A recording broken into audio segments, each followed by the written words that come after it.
Je glisse là avant que la vidéo ne commence, j'avais créé une adresse mail et je vous l'avais partagée sur Insta pour que vous puissiez m'envoyer vos photos RAW avec un petit peu de contexte pour que je puisse après les retoucher dans une vidéo. Mais vu que là-dedans il me manque quelques trucs, bah j'ai perdu les identifiants. Voilà, donc j'ai recréé une adresse mail qui s'appelle neburetouche@gmail.com. Elle s'affiche juste là. Donc je vous invite à m'envoyer vos photos sans retouche. En RAW de préférence, si c'est du JPEG, c'est pas grave. Mettez-moi un petit peu de contexte, pourquoi, où, avec quel appareil. Et puis voilà, on retouchera ça dans une prochaine vidéo. Aujourd'hui, on va voir comment ton ouverture focale va influencer ta photo. C'est parti. Là, je pense qu'il va être bon dans un premier temps d'expliquer qu'est-ce que l'ouverture focale. L'ouverture focale, ça va se jouer sur ton objectif. Ça va être la quantité de lumière que tu vas laisser rentrer dans ton capteur par ton objectif du coup. C'est très simple, c'est les petites lamelles qu'on va bouger quand on modifie ce paramètre sur son objectif. On va la retrouver notée sous la forme de F suivi de quelque chose dans les exifs ou bien directement sur l'appareil photo ou alors dans les fiches produits, enfin voilà. Ce qu'il faut comprendre, c'est que plus ton chiffre va être petit, plus ton ouverture va être grand. Et inversement, plus ton chiffre va être grand, plus ton ouverture va être faible. C'est un peu contradictoire, mais c'est comme ça. On va faire un exercice pour voir si tu as bien compris. Je vais mettre 4 photos avec du coup l'objectif et une ouverture différente. Je vais indiquer bien sûr quelle ouverture c'est, si c'est 1.4, 1.8, f36, peu importe. Et toi, ton but dans les commentaires, ça va être de les numéroter 1, 2, 3, 4 et me dire à chaque fois si l'ouverture est plutôt grande ou si elle est plutôt faible. Allez, on commence avec la première. Je te laisse un petit peu de temps pour regarder. Voilà, donc là on est à f1.4. Allez, encore un tout petit peu. 3, 2, 1. Donc là, on est sur une grande ouverture, 1.4. On a énormément de lumière qui rentre dans le capteur. Allez, la deuxième, f5.6. Allez, je te laisse encore un petit peu de temps. Attention, là, ça peut être un peu piégeur. Allez, 3, 2, 1, 5.6. C'est un peu un entre-deux, mais pas trop encore. Je mettrais plutôt ça dans une grande ouverture. C'est pas aussi grand que 1.4, mais en vrai, il y a quand même pas mal de lumière. Et on peut avoir un petit peu de flou d'arrière-plan. On va en parler juste après. Allez, on passe à la quatrième. Donc là, on est à f11. Si t'as bien suivi, c'est très simple. On va voir si t'as compris. N'oublie pas de me dire dans les commentaires. Allez, 3, 2, 1. Et du coup, là, on est sur une faible ouverture à f11. Le trou est très petit, on peut aller bien plus haut, mais donc là, on a quand même beaucoup moins de lumière qui rentre dans ton capteur. On appelle ça, du coup, une faible ouverture. Et allez, le quatrième, cette fois-ci, on est sur une ouverture de 2.8. Allez, attention, est-ce que tu vas faire un sans faute ou pas? Je viendrai voir vos commentaires. Et puis, bah, celui qui a eu un sans faute, et bah, il gagne ma reconnaissance éternelle. Je pense que c'est plutôt pas mal, hein.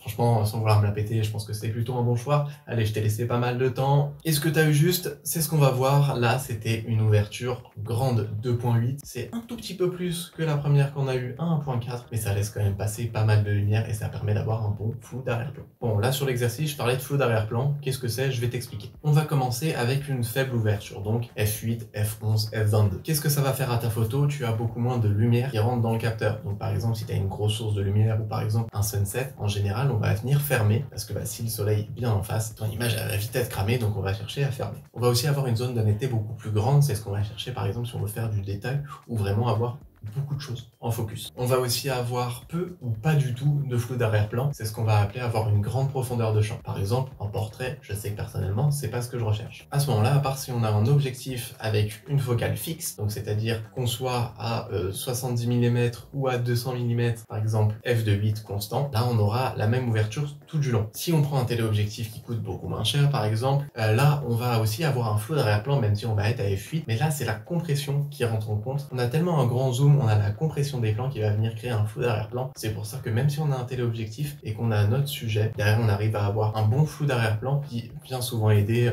quand on fait de la photo animalière par exemple, pour vraiment avoir un effet très sympa derrière. Mais là du coup c'est pas tout à fait la même chose, c'est la compression des champs qui vient faire cet effet. Je vais te donner un exemple. Si tu veux faire du détail auto, on va dire, j'en sais rien, le logo Porsche, à ce moment-là on va plutôt chercher à venir fermer avec f8, f11 pour vraiment avoir tout le logo en focus et pas seulement une partie et du coup rater les bords ou les choses comme ça. C'est souvent ce qui arrive, c'est pas ce qu'on recherche, ça gâche la photo en général, donc c'est pas top. Donc à ce moment-là, on va vraiment venir chercher à fermer. Maintenant, on va passer à la grande ouverture. Qu'est-ce que ça va faire à ta photo?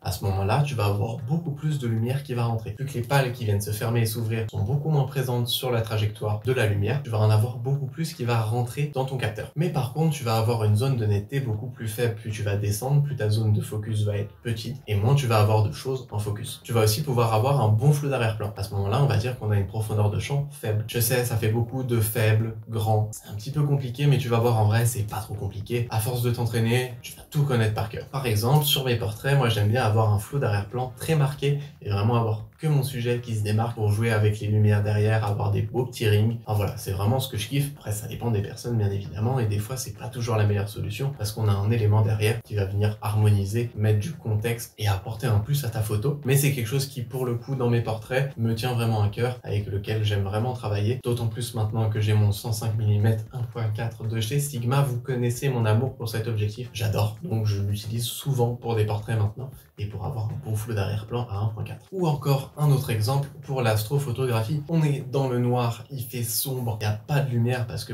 justement, nous ce qu'on veut, c'est pas de lumière artificielle, c'est ce qui vient gâcher ta photo. À ce moment-là, on va chercher à avoir des objectifs avec du coup une grande ouverture, c'est bien, t'as compris. Par exemple, 1.4, 1.8, 2.2. Voilà, des grandes ouvertures pour qu'il y ait un maximum de lumière. Toutes les petites lumières qu'on va pouvoir capter, etc., qu'elles puissent rentrer dans le capteur, bien qu'on va venir faire une pause longue pour avoir un maximum de lumière. Mais si on tente de faire de l'astro avec une ouverture à f11, je garantis pas le résultat pour le coup. Voilà, je pense qu'on a fait le tour sur comment l'ouverture focale vient influencer ta photo. S'il y a des points sur lesquels tu aimerais que je développe ou alors qu'il y a des choses auxquelles j'ai pas répondu et sur lesquelles tu te poses des questions, il y a les commentaires, vas-y, je passerai, je répondrai, puis je viendrai voir vos petites notes aussi à l'exercice. J'espère que vous n'avez pas triché, hein, attention. Voilà, si vous êtes resté jusqu'au bout, je vous remercie, j'espère que ça vous aura été utile. N'hésitez pas à me dire dans les commentaires quel est le sujet que vous voulez qu'on aborde la prochaine fois. Rejoignez-moi sur Insta, TikTok, YouTube, abonnez-vous, c'est juste un simple clic pour vous, mais ça me soutient énormément. Rejoignez-nous aussi sur Discord, il y a des petites exclus là-bas. Et puis on se retrouve la semaine prochaine.